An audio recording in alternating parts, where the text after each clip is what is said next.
Welcome back to the Forging Alpha podcast, and we have an exciting episode today because we've got a guest. We got our first guest on. We've got our first guest. But before we talk about that, Forging Alpha podcast, where we talk about fitness, nutrition, lifestyle, and what it takes to succeed in life, powered by Moss Marketing Group. Yes, sir. Yeah. Durias.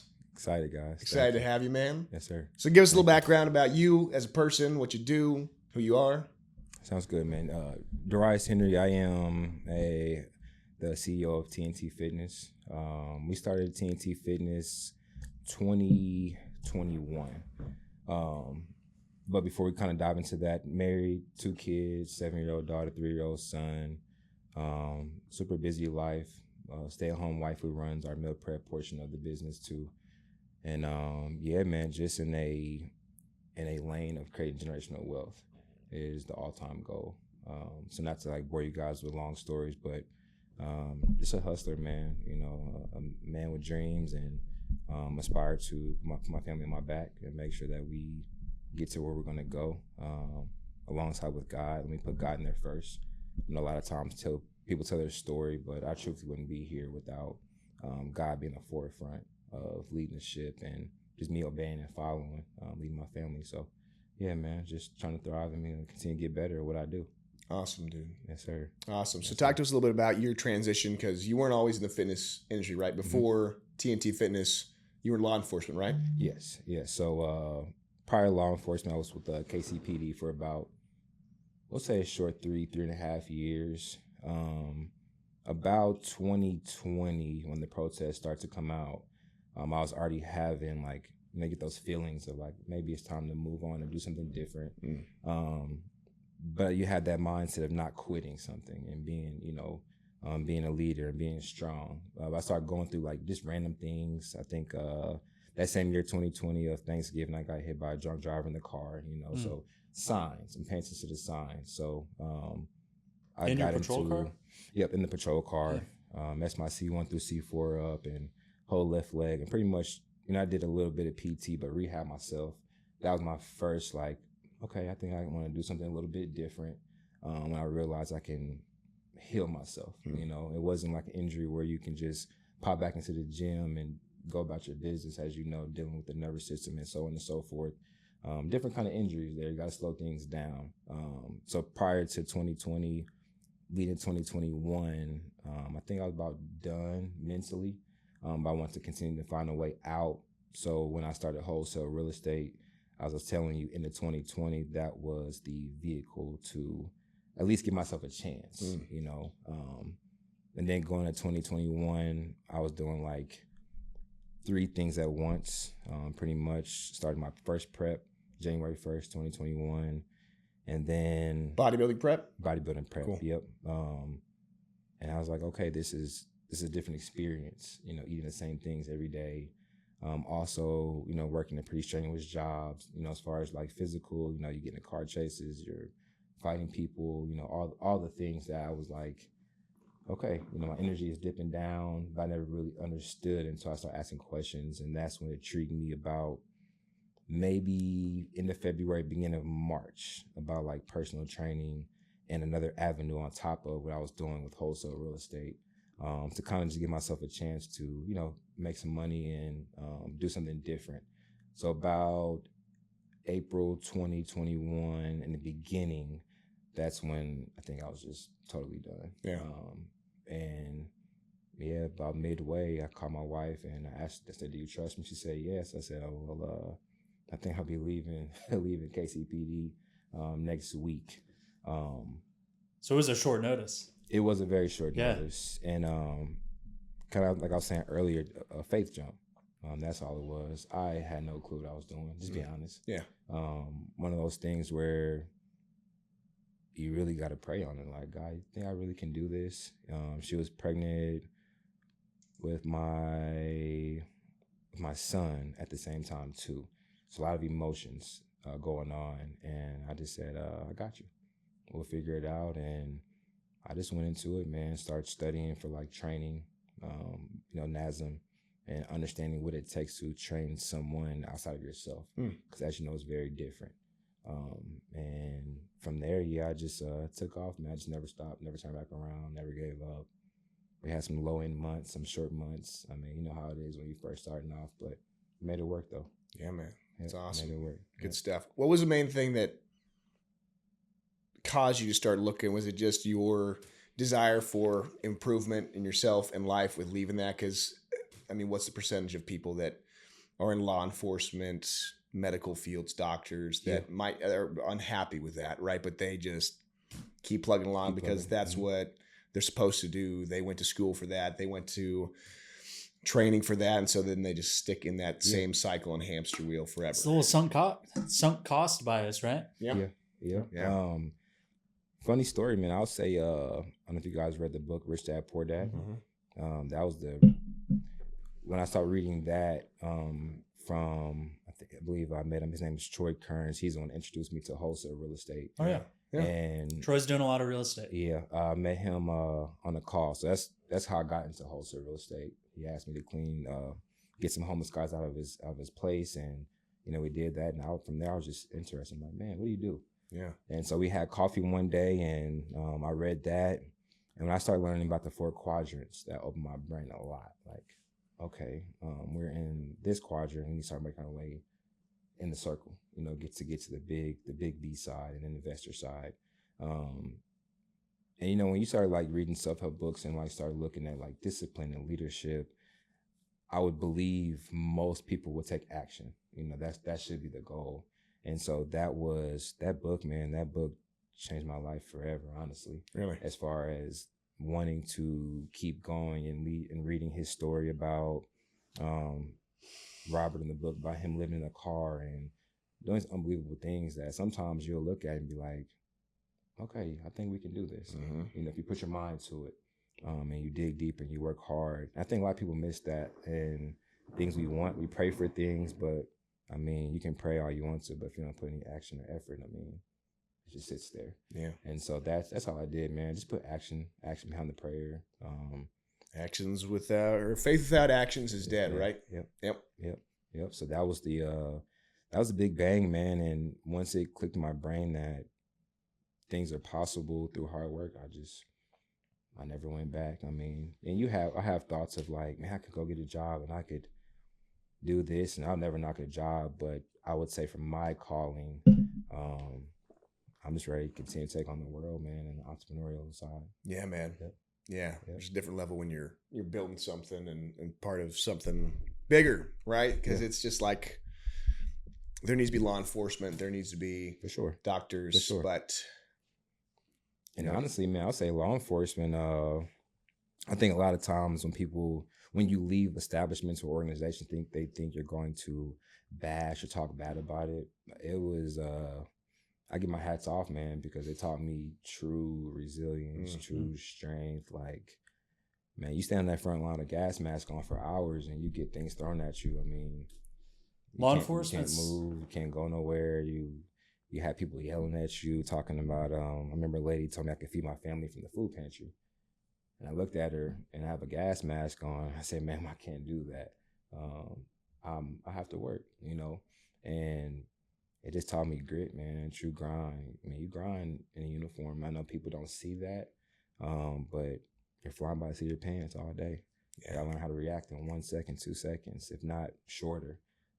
Somebody's life depend on your action. What do you do next? Do you put the blood out on this person or do you go treat this person?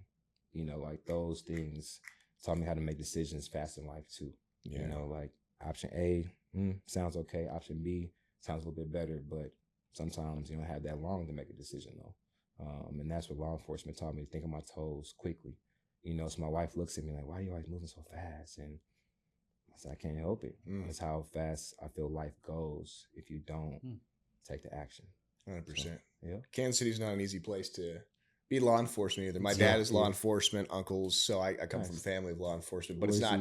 Is he law enforcement in Kansas City too? No. Okay, I'm back from Washington State, so small town Washington State, and that's where we're saying like it's a completely different ballgame versus big city law enforcement. And honestly, like, yeah, it's a different ballgame. How do you think that being like involved in Kansas City was a different animal compared to being law enforcement in other places? I couldn't it'd be hard to kind of answer that just to see how other cities work. You know, I'm from St. Louis, so like when I look at, you know, how close St. Louis is to Kansas City, and you have Chicago, and even like when I was back in that time and looking at like top cities as most dangerous, you know, Kansas City falls in the top 10. Mm-hmm. So does St. Louis. So I think it's just about the same. I think it's just it's about knowing where the places to go, man. Yeah. You know, every city has that one places that, you know, you shouldn't. I don't want to go hang out down there. You know, I have no reason to. And when you start to understand how to maneuver and move, and you know, you ever get that feeling of like, it's time to go. Yeah. Yeah. You know, like that's what law enforcement has done. I think just being in Kansas City just heightens your awareness. Yeah.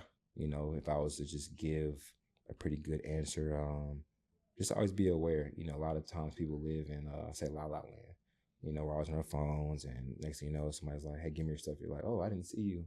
I didn't even know you were on the sidewalk. I didn't know you were right there." Yeah.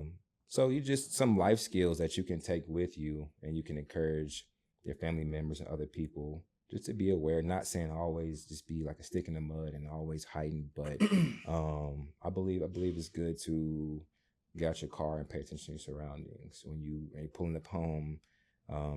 Is that one car always sitting there, or is it a different car? You know, just it's really small details and stuff that you can just do on a daily basis. You know, sitting with your not facing your back to the door. You know, things like that. Yeah. It can become too much. Don't get me wrong. Like it can be like, all right, you don't need to be doing all this. But I always say I never want to get caught my pants down. Never want to be that guy. Yeah. Out my family, and I couldn't do what I needed to do. And that's really why I'm starting this executive security company as well. Just keep those skills sharpened, create jobs for people that want to do those things, but don't want to go sign up for their local county or, you know, police department. I think both are great. You just have to know what you like. Yeah. You know, and then choose. So 100%, man. Yeah. And it's kind of a off topic thing, but I think like, what did you see when you were working in terms of like evil in the world or people just struggling, and how did you see that kind of amplify between when you started and you stopped? It's one of those things. Evil is never going to go anywhere. Yeah. But what it did was I can understand what evil looks like. Yeah. You know, I think that's good to know. At the end of the day, evil is going to be everywhere, you know, but how do you respond to it? What action steps, are you reactive or did you miss it? You know, kind of back to what I was saying. And also just kind of switching on his head, man, being grateful and having gratitude. Yeah. You know, you see a lot. You see people live a certain way and you can complain all you want to, but you're like, okay, we're not doing too bad. We're not doing too bad right now, and things could be worse. And the situational awareness, you know, some people do put themselves in the situation. Some people are born into the situation, and you just get a chance to see how good your life can be on the other side. When you walk into those houses with no heat, you know, like, not to be funny, roaches on the ground, babies crawling on the ground with the roaches, and it's real life. Yeah. It's real life. And it just makes you think that you just can't stop. When I look at my babies, look at my wife, look at my family, there's no stopping. Yeah. You know, until God tells us, okay, this is where we'll be at for some time. But in my mind, work is always needs to be done to avoid certain situations. Yep. Not all, but certain. So yeah, man, very eye-opening. Very eye-opening. Yeah. It will humble you. I'll say it'll humble you. So yeah. Yeah, man. Well, Yeah. cool. Switching gears a little bit, fitness journey wise, you weren't always competitor in great shape, right? Yeah. Talk to us a little bit about your journey into fitness For sure. from a personal standpoint. My greatest why was my daughter. I talked about this previous in my story. When she was first born, I'll say maybe no older than 4 weeks old. I was like a heavy drinker post-college. You know, it's one of those things you look back and, man, I just wish I would have slowed down. Yeah. That was all. But that was my first why, holding her no more than 4 weeks old. And I was just like, I need to make a change. It's time to put the bottle down. We all have vices we deal with. We all have demons we deal with on our own dark places, but once again, it's up to you to change it. It's up to you to decide when enough is enough. And at that moment, that was my enough. So just from like an overall health standpoint, want to be around for. Yeah, just want to be around. I just know I couldn't be the drunk dad. Like, I know that's some people's stories, man. And when you look at it, I just never want to really be that, really want to set a good example. Being a fit father is huge to me. She's also in competitive gymnastics now too. So it's like, you just keep adding on to the why, So that was my initial, and I think I started hitting the gym. Maybe it was an overkill 7 days a week, Stairmaster 30 minutes a day. So I basically was putting myself on prep. I didn't know anything about it. So a lot of cardio, a lot of core, 100 pull-ups a day in between just working out.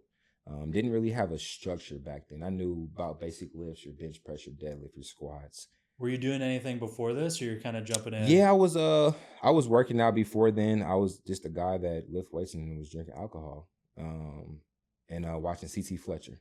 That was I command you to grow. Yeah, that was my introduction.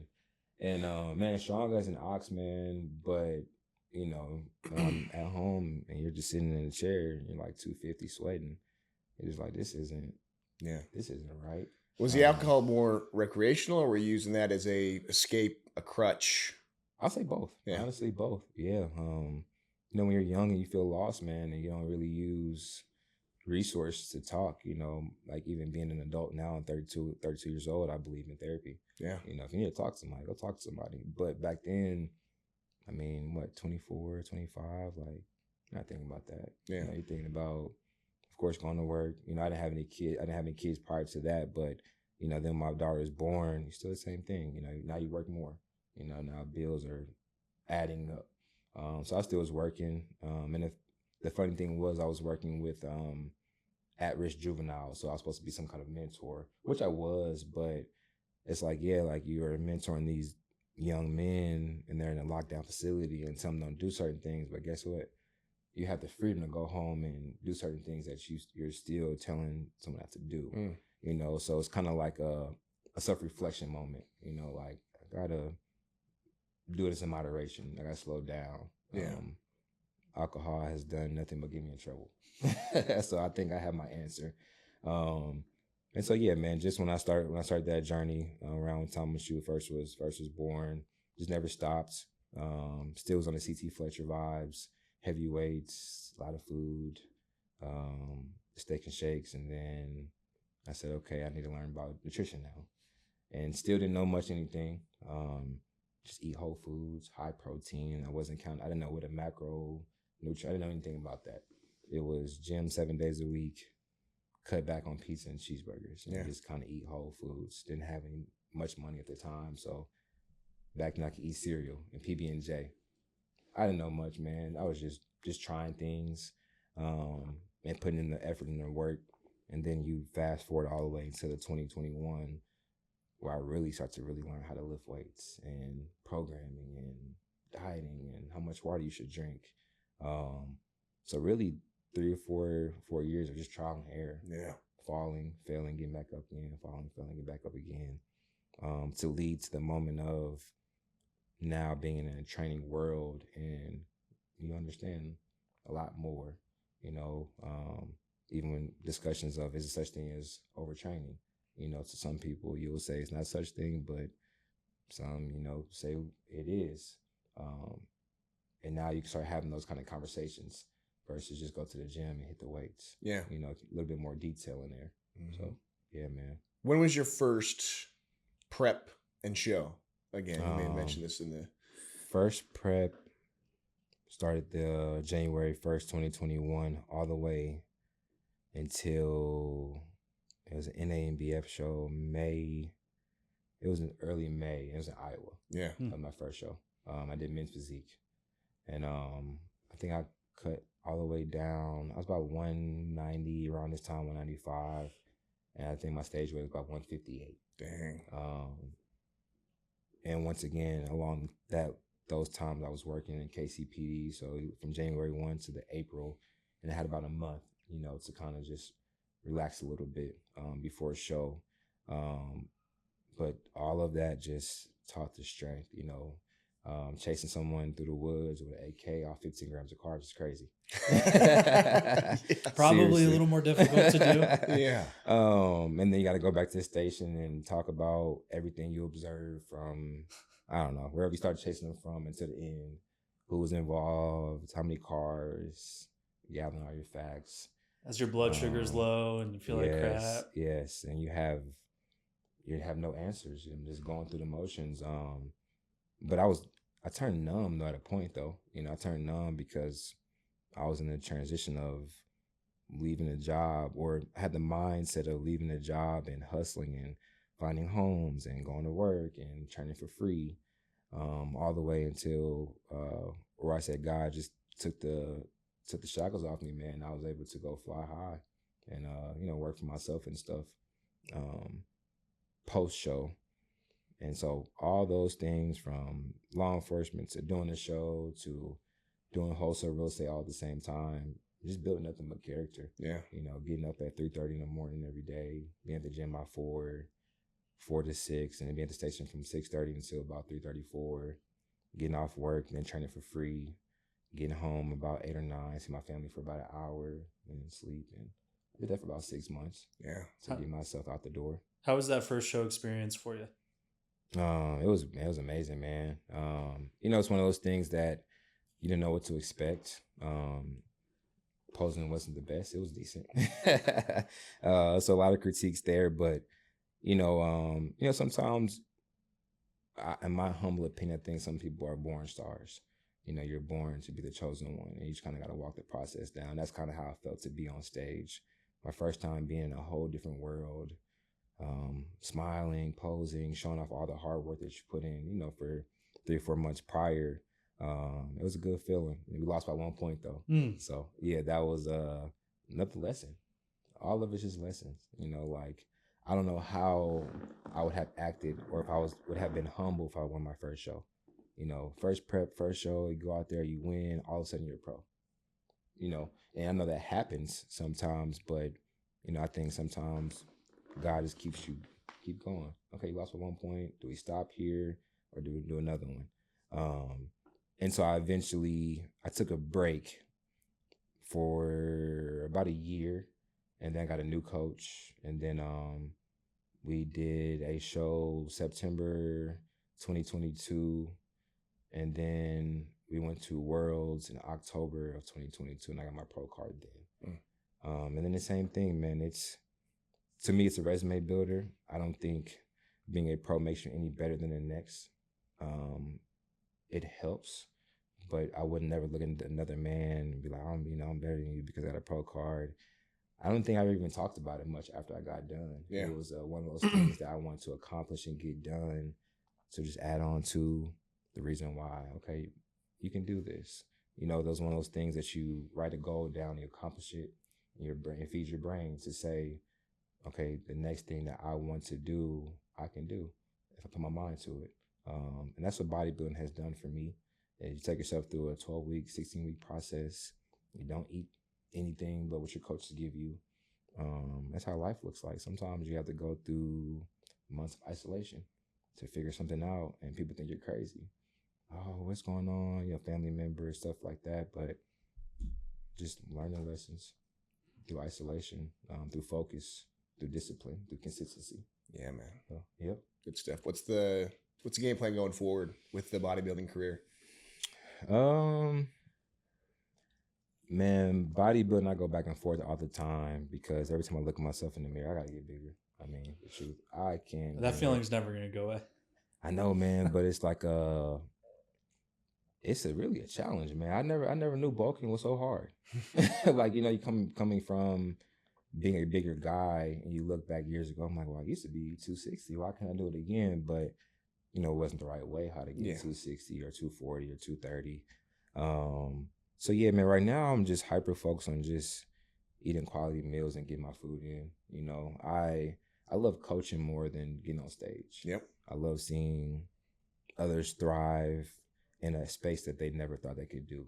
You know, especially when you take someone from a bigger size and they just lean all the way down. They look absolutely amazing. And they're looking at you like, Coach, I'm dying. How am I eating? I'm like, yeah, you got a little bit of food. You're doing okay. You know, and you can put yourself back in their same shoes. Like, I remember my first show and I thought I wasn't going to make it, you know, and then you get that one day of a showcase and boom, you know, you get a chance to see them up there smiling and flexing and double by and all the things. So I think I'm gonna go down more of a coaching lane, you know, just for future competitors that would love to do that. But bodybuilding truthfully isn't my main focus in the fitness arena. It's really corporate wellness and programming. Switching just gears totally. I will work with bodybuilding athletes, but I found that corporate needs a little bit more help in a lane that I personally haven't seen so many trainers go down that lane and actually just want to work with nothing but corporate workers and provide, you know, plans for them and eating plans and workout plans and mobility, things they can do to sit at their desk. You don't have to get up and do anything, but hey, you got that forehead lean, I got to get a hold of that. You know, like a lot of things that people don't really pay attention to. You know, they think that their traps are overly tight for no reason, you know, but being able to break that down to them pretty quickly, like, hey, why don't you try this? Do a few moves here. Why don't you try walking 10 minutes post lunch, you know, every day, see how that works for you. And it's just a bigger market to play in. Versus, you know, nowadays everybody wants to be a bodybuilder, truth. But then you look at how do you scale that? How do you keep growing from that? Bodybuilding is short-lived. You can do it for a year and never want to do it again, you know, but true health and wellness doesn't really go anywhere, you know, for the ones that are currently sitting at a desk job or at home and don't move that much, and they don't desire to go to the gym, but they desire to move their body. So why not give them an at-home program, you know? So that's my primary focus in the training world. And then continue to use myself. I firmly believe you are your resume. You know, when you walk in the room, you demand the respect and the presence. You don't got to be the biggest guy, but it's something about walking with your chest tall and just confidence, you know? And that's kind of how I want to continue to grow my business, just organically, man. Good posting, good lifting, talking about the things of how to stay healthy and sustainable through this crazy world we live in when access to fast food is everywhere, you know, teaching the mindset of you can go ahead and pass the McDonald's tonight, go ahead and go home and spend 10 minutes or 15 minutes extra to meal prep some food. Or now we have the meal prep business, so that's another add-on. Plus, that's honestly been the best thing we've done so far, was add that meal prep side of the business, and the wife runs that. So it's nourished by TNT Fitness. How long has that been going? 3 months. Okay. So it's a baby. It's exciting. Yeah, man. It's really cool working with the wife too, to kind of help to be like her business manager, you will say, just to make sure that everything's in alignment. What we do, services, getting it out there, because it's a need. You know, a lot of people are busy and don't have the time to. So if you don't have the time to, I always tell people outsource. Let's not make excuses to not get the dream body you're looking for, just to make steps towards a healthier lifestyle. 100%. And be able to solve those things pretty quickly. Hey, if you don't want to come train with me one-on-one, or grab a friend for group classes, you know, let's start with sitting you down and talking about, you know, what your life looks like, and just start getting you on the path to eating healthier. Let's start there, and then go walking 3 times, 4 times a week. And then you get the motivation to want to work out and strength train and do the things that help you get to where you want to go. So we're excited for that, and just to kind of help her scale and going to 2025, we'll be creating different tiers for customers and stuff, so we can have those consistent shoppers, and also be able to create testimonial stories too. You know, have people take pictures and here's what we were able to provide for them over a course of 6 months. You know, it takes a long time to master something if you really want it. You know, you can have a good week, but you know, the following week may be a little bit different. Life happens pretty quickly at us, and I think adapting is the best thing we can learn how to do, is change gears. Some things get hard. doesn't mean the goal doesn't change. You just switch the route or the highway. So yeah, man, 100%, man. That's such a big thing because, yeah, people use eating healthy as a barrier for meal prepping, scheduling and stuff. And it's like, if you really value something, you're going to find a way to do it. If investing into convenience with meal prep and doing that is priority, you'll make it happen one way or the other. How do you balance everything? Because you're kind of doing it all. What would you say has been helpful for you with balancing your personal fitness, the business, family relationships with your wife? Because, the thing we talk about is kind of investments into all the 4 buckets in life: your faith, family, finance, fitness. And, it's like legs on a table that you've got all 4 legs to support that. And usually if there's 1 or 2 things off, it's going to affect the other thing. If your relationship with your wife is off, it's going to affect your business in one way or the other, or your fitness, because you're going to be thinking about that and stress levels and stuff. So for you, how do you weave through all that and keep everything investing? Man, what you said was a key point. At home first, when I first got into this world of making money and just hustling and grinding, home can lose sight of home really quickly, especially when you are the sole provider. And now that I'm more mature in the space that I'm in, I would say, man, make sure home is good first. Make sure the wife's mental health is good. Make sure she's good. Everything she needs is in place for her to be just as successful. Because when she's successful at home, I can be successful in the world. I'm not worried about the emotions at home. I mean, some things you can control, some things you can't. But I think starting at home first, make sure home is good. And then I'm able to leave in the morning. I can just focus on the day.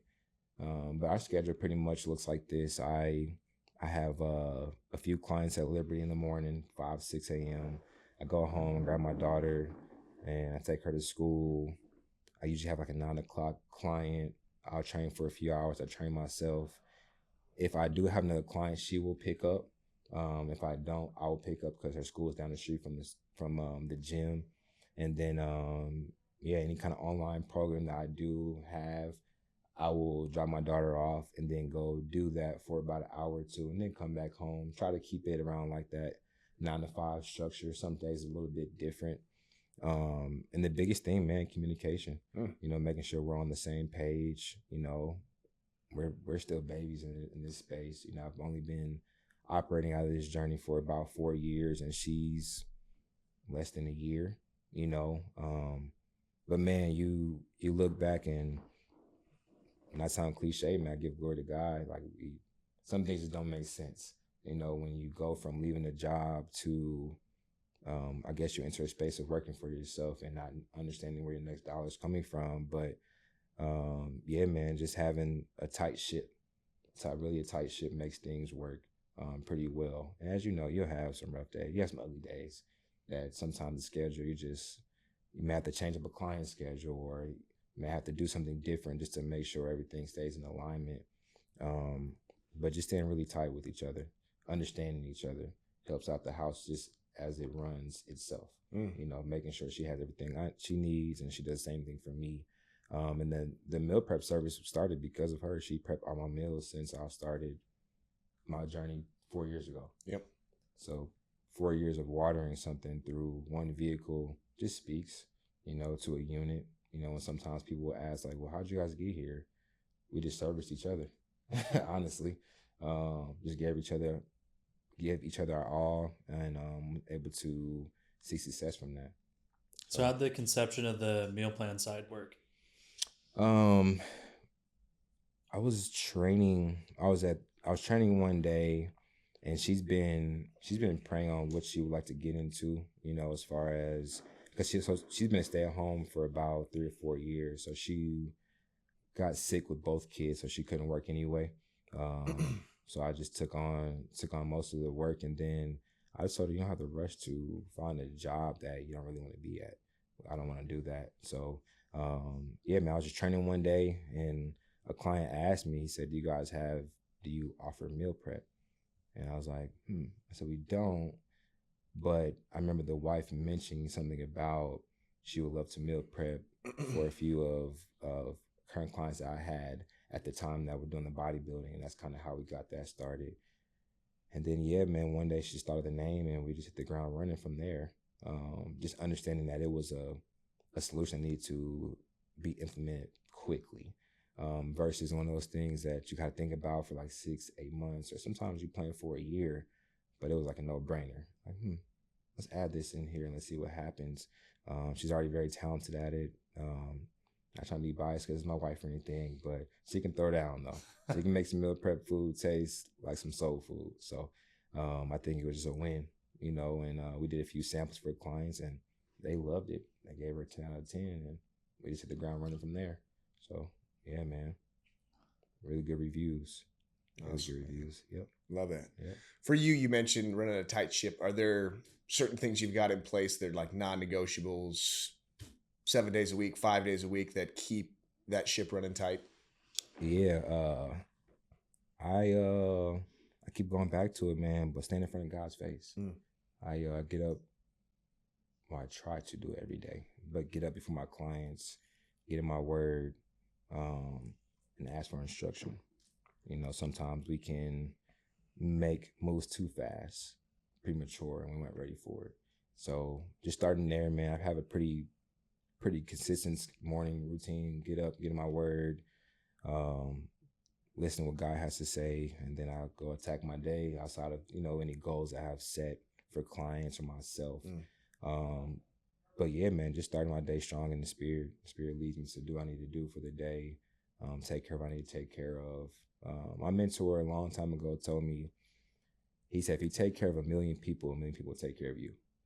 And I just never steered away from that. That's how I'm able to withhold myself in business, because we like to take care of people, man. As soon as we touch foot into a client in the morning, or service through meals, I just understand how it works. It's stay consistent with my schedule. Get up in the morning, get my word, go train, take care of my people. Next thing the other day is just consistently keep rolling, and never giving up, man. Staying consistent. I think it's something about just never giving up. I know you hear people say, don't give up, but it really does work though. Yeah. It really does. It really works. As being a father, what things have you found leading and keeping the family unit priority? What are some things that you guys focus on, prioritize during the busyness of life and schedule to make sure that, you know, everybody's not eating dinner separately and you're going between different things? Being present. I think being present, being aware as a father. And sometimes, don't get me wrong, like we may not have dinner together. Yeah. You do have those days. But I was told it's not a such thing as work-life balance when you want to get to a new level of life. 100%. But what you are obligated to do as a man is be present when the time permits itself. And I think that's what I have learned as I'm maturing more into business, that for one, all money isn't good money. If it comes down to always sacrificing your family. Yep. And it is kind of hard to separate that because, as you know, when money calls, you do want to answer. But then as your kids get older, I've also heard millionaires say they've missed out a lot on their kids' life, and that caused some problems and some resentment. So a lot of those things play in my head as being a young entrepreneur and understanding the rules, and just understanding that it's going to take time. Yeah. So why sacrifice moments that you really can be there versus moments that, you know, I tell my daughter all the time, she's usually the one that gets kind of sad about it. I said, baby girl, daddy may have to miss X, Y, and Z today. Yeah. You know, but understand my daughter's at a point she's 7, daddy's grinding, he's working for a better future. So back to the communication piece, I think the more and more you're open with your children or whoever's that can be affected by your decisions, as long as they understand, listen, for a season, we may be tight, or for a season that may be gone for a little bit longer. But if we can get to where we want to go before you get to 16, that'll be great. And we'll be able to spend all the time that we plan on doing, and prioritizing more trips too. You know, like actually planning family time, family dinners, family outings, And it's understanding that will help the ship keep going as long as you include them into your plans sometimes as well. Yeah, man. So you mentioned being present. What does that look like to you, and what do you do to maintain that state of being present? I start off when I setting the tone when you first walk in the house. I think that's very big, and phones down, like anything possible that you can pick up and start working, I kind of put away for some time. Haven't seen my son all day, so try to do something that he wants to do immediately, so he knows like that's not prioritizing work. He just got back home from work, now he's already working again, and just spending some time. I don't put a time gap on it. It depends on what's going on for the evening, because my daughter's in gymnastics 3 times a week, so if I have to pick up, unless I'm just getting home at 7 and I only have maybe 15 minutes, I just make sure all right, let's go play with Hot Wheels, G.I. Joe, Spider-Man, Incredible Hulk, whatever's going on. And just pay attention in the room, seeing how the wife's doing, checking on her, see if she needs anything, need a break. She's been at home, my son, for all day, so just paying attention. It's easy to miss because you're thinking about other things. And so try to drop everything and just jump right in on where the family's at. They're watching a movie. Let me go put my stuff down, hop on the couch, spend some time with them. Just acting immediately. Make sure that they know that they are prioritized and they are just as important before I open my laptop again, because it's addicting. It is. It's addicting. And I try to break that up, and even when they go to sleep, sometimes I may stay up. I can't go to sleep, so I'll just go in the living room and crack the laptop open, depending on what's on my brain, do a brain dump, put on my laptop. I'm a big writer, so I'm a firm believer in writing things down. So later on you can, I remember I wrote that 2021. Okay, I remember. So we're on the right path. I know I'm walking down the path that I've been looking to walk down just based off of writing it down. So yeah, man. Yeah, sometimes you can kind of lose sight of, you'll look in the rearview mirror and realize you're exactly where you've wanted to be over the last few years, but unless you have something to reference, you can kind of miss that. Yes. Yeah. Yep. So with being married, it's so easy to get wrapped up in putting the kids first, doing things, and you guys just end up becoming passing ships in the night. Mm-hmm. What are some ways that you prioritize your guys' relationship and keeping that firm amongst, kid stuff and being present with kids and being there for them? Back to the communication piece we discussed earlier, just knowing, just understanding how the weeks go. So we really are big on scheduling. So we I share our schedule through our phones and stuff. So pretty much every hour in the hour we have understanding what's going on. But if we know that we have a clear night, prioritize movie times or watch different shows. My wife is a big fan of getting out and experiencing different date nights in Kansas City and restaurants and stuff. And so Kansas have been the best at it, but we are getting better at making sure we implement those things into the schedule and just get out. We're natural homebodies, but as you know, having kids, and we have 2 young kids, it is good to get out and do certain things, because before you know, you'll be 60 and you'll really be sitting down. So yeah, man, just prioritizing time with each other, movies, date nights, getting out, and back to the same thing earlier, just being present. That happens. That's the same thing with your wife too. It's not just your kids. Make sure the phone goes down at a certain period of time. When she's talking to me, make sure my phone's not in my hand. Yeah. And I'm trying to, phone down. All the attention is on her, the kids, for a certain time period, and then it's time to grind. Yeah. So trying to separate the two. Yeah, man. Yep. Good stuff. Yeah, man. Couple things we like finishing up. Mm-hmm. Top 3 recommended books you would give to people. Top 3. Okay. Now, I don't remember the author by all of them. But I will start Rich Dad Poor Dad. Yep. Robert Kiyosaki, I believe. Yeah. Yep. And then The Go-Giver. I don't know if you heard about The Go-Getter and The Go-Giver is by the same author. That's a good one. And I have to think of a third one. that I cannot think of right now, top of my head. Oh, Atomic Habits. Atomic There Habits. you go. Yep. Atomic Habits. Those three for sure I would recommend. And as you know, they all just do a very good job at talking about what it takes.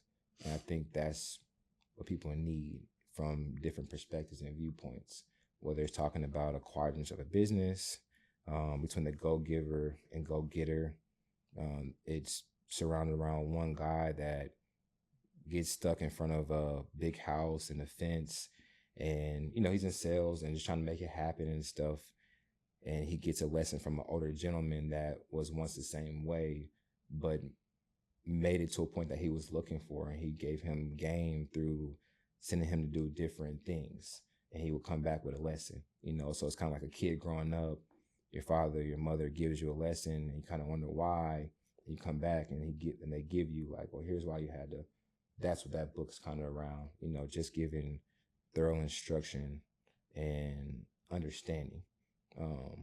That's why I really enjoyed that one. So in Atomic Habits, I think the book speaks for itself, man. Creating good habits. Yeah.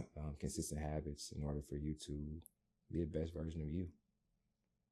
Yeah. We got a lot of people struggling, right, with changing their habits, taking action, whether it's changing careers, changing their fitness habits, their nutrition habits. A lot of people struggling, right? Yeah. What would be the number one piece of advice you'd give for people looking to make a change that fall into the January 1st, and they're right back off the train by March and nothing ever sticks? What would be your number one piece of advice for creating action and then sticking with it to develop a habit? I would say, it's one of those things when people say just start, but just got to get started. Sometimes just getting started is just by moving your foot. And within that, I would tell people planning. Preparation is a huge thing. So if you're wanting to enter to a new season, what does it look like? Sitting down and mapping it out with someone, a coach. I firmly believe if you don't have the answers, you should go ask. You should go seek. You should find the wisdom and knowledge in order to prep yourself and prepare for whatever you're looking to get into. And mindset, developing the mindset for yourself that you do want to get better.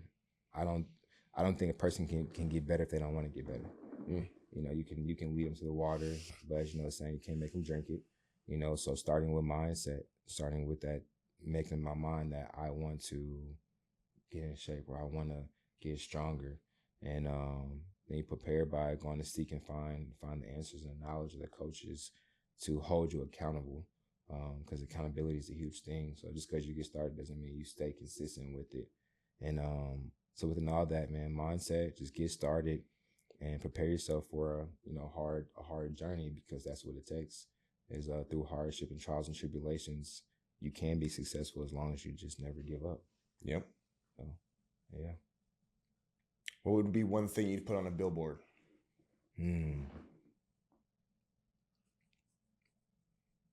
Accountability. Accountability. Yep. Accountability. Because it lives a long time. It lives longer than just motivation. You have to be accountable every day if you want to be successful. If you want to change a habit, it just doesn't always feel good. So to be accountable, every day you wake up, look yourself in the mirror and say, I'm going to do it. I'm going to show up. I'm going to show up to the job. I'm going to go to work. I'm going to drink the water. I'm going to eat my meals, even if I don't feel like it. I'm going to hold myself accountable. I like it. Yeah. Cool. Yeah, man. What would be your one piece of advice for somebody that's new entrepreneur, starting out in the fitness space? Yeah. Might be a young husband, young father. What would be your number one piece of advice to you 10 years ago? And they're just getting started out to be a coach or a trainer, or there's just something starting out on this path of being entrepreneur in the fitness space, balancing all those things that we've talked about today. I would say do research first. Enter into a research and development process, because I did not do that. I just jumped in the water, and sometimes that's good too. But as you know, the more understanding of what you're entering and getting yourself into, I believe the better you can answer certain questions without like kind of bumping your head, and back to just showing up and never giving up. You know, it's one thing to get started, like we said earlier, but you still got to keep going. You know, clients don't just walk in the room, or, you know, people that want to train don't just walk up to you. They may like hit you up in social media or your DMs or email or whatever your formal system looks like. But speaking of systems, there you go. Develop the system. I would say that. There you go. Develop a system. And that would be like very specific. So outside of just getting started, have systems in place, you know, so you're not just running around with your head cut off, you know, who you're looking for, what you're doing, and it just spins on its head. So have systems, have something in place to attack. Awesome, dude. Got anything else? That's all I got. Where can people find you, Durias? So you can find me on Instagram at Mr. TNT Fit, and along with Facebook, Durias Henry, but mainly Instagram, Mr. TNT Fit is what I use for my social platforms. So if you guys need anything, one-on-one training, group training, or meal prep, we do offer all solutions for clients. So you can reach me there. Cool. And they can find your meal prep stuff on Yep. those same pages. Yeah, Cool. So meal prep will be nourished by TNT Fitness, and they also can find it on my page as well for any kind of postings or updates. My wife does weekly menus, and she'll be she also does, like, if you want to do like meal prep for like a bodybuilder show, she does both too. So yeah. Cool. So if you're in the Kansas City area, you need some meal prep, we'll take your account too in the YouTube video. Yep. Get Xavier to do that. But awesome, man. No, thank you, man. This was great, man. I greatly appreciate you guys. Seriously. Appreciate you coming on, man. Yes. He says first guest. Yeah. First one. Oh, Yeah, wow. we just been Okay. rolling with us up to this point. Yeah. We need some new guests. We need to get some guests on. So Yeah, no, I'm honored, man. This has been big, man. I appreciate you guys. Absolutely, you know, man. even get used to doing it myself. It's I was telling him earlier about, I went to a Protein Bros podcast for the first time, and it is nerve-wracking. It can be. Oh yeah, it totally It can is. be. But I'm always dreaming, but yeah, one day I would like to, you know, do podcasts and travel and talk and all the things, man. You know, once you start, the more I feel, the more and more you go through things, that's just the greater your story gets. You know, through adversity is really where people come out on top and grow. You know, so I like working with people and just talking to people that have a story, that been through some things, that understand processes, and not just give into, you know, like, oh, here you go, here's life. But, you know, doesn't always work like that, though. No. So, yeah, man, I thank you guys a lot. yeah, well, it was great having you, man. We'll see you next time on the Forging Alpha podcast. Peace. Okay.